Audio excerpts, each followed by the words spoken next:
Gaza Israeli নৃশংসতায় ফুঁসছে গোটা বিশ্ব। গাজাবাসীর লড়াইয়ে সমর্থন জানিয়ে বিশ্বজুড়ে পালিত হচ্ছে গ্লোবাল স্ট্রাইক ফর গাজা। সোমবার ইসরায়েলি তাণ্ডবের বিরুদ্ধে বিক্ষোভ হচ্ছে ব্রিটেন, ফ্রান্স, জার্মানি, মরক্কো সহ বিশ্বের বিভিন্ন প্রান্তে। অবিলম্বে যুদ্ধবিরতির আহ্বান জানিয়েছেন ফ্রান্সের প্রেসিডেন্ট ইমানুয়েল ম্যাক্রো এবং ইজিপ্টের president Abdel Fattah al Sisi. এছাড়া প্রধানমন্ত্রী নেতানিয়াহুর পদত্যাগের দাবিতে বিক্ষোভ হচ্ছে তেল আভিভেও। তবে নিশ্চুপ মুসলিম দেশগুলো।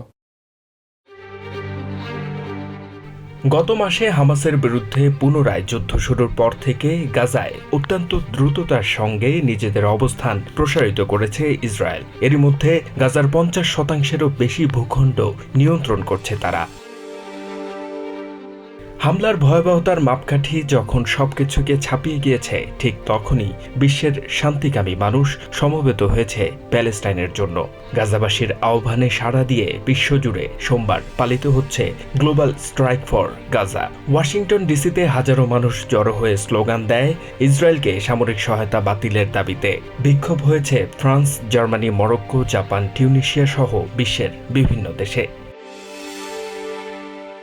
গাজার সাথে সংহতি প্রকাশ করে ওয়েস্ট ব্যাংক এবং জেরুজালেমে সাধারণ ধর্মঘট পালন করে প্যালেস্টাইনিয়ানরা। দোকানপাট, স্কুল সহ বন্ধ রাখা হয় বিভিন্ন ব্যবসা প্রতিষ্ঠান।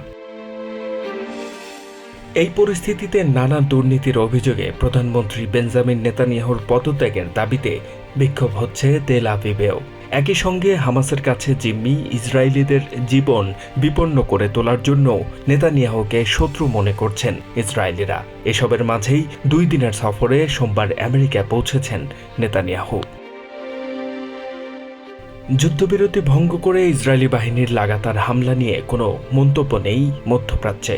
তবে গাজায় প্যালেস্টাইনিয়ানদের জোরপূর্বক উচ্ছেদ না করার বিষয়ে ইজিপ্ট ও ফ্রান্স একমত বলে জানিয়েছেন ইজিপ্টের president Abdel Fattah al Sisi. অবিলম্বে যুদ্ধবিরতিতে ফিরে আসা, মানবিক সহায়তা প্রবেশের অনুমতি এবং জিম্মিদের মুক্তি দেওয়ার ব্যাপারে আমরা জোর দিয়েছি। এছাড়াও অবিলম্বে যুদ্ধবিরতিতে ফিরে আসার আহ্বান জানিয়েছেন ফ্রান্সের প্রেসিডেন্ট ইমানুয়েল ম্যাক্রো। আমরা গাজায় ইসরায়েলি হামলা পুনরায় শুরু করার নিন্দা জানাচ্ছি। সেই সাথে অবিলম্বে যুদ্ধবিরতিতে ফিরে আসা এবং হামাসের হাতে আটক সকল জিম্মিকে মুক্তি দেওয়ার আহ্বান জানাই। H A. Mataullah, TVN 24 news desk. New York থেকে সম্প্রচারিত টিভিএন 24 টেলিভিশন বিশ্বজুড়ে বাঙালির কণ্ঠস্বর।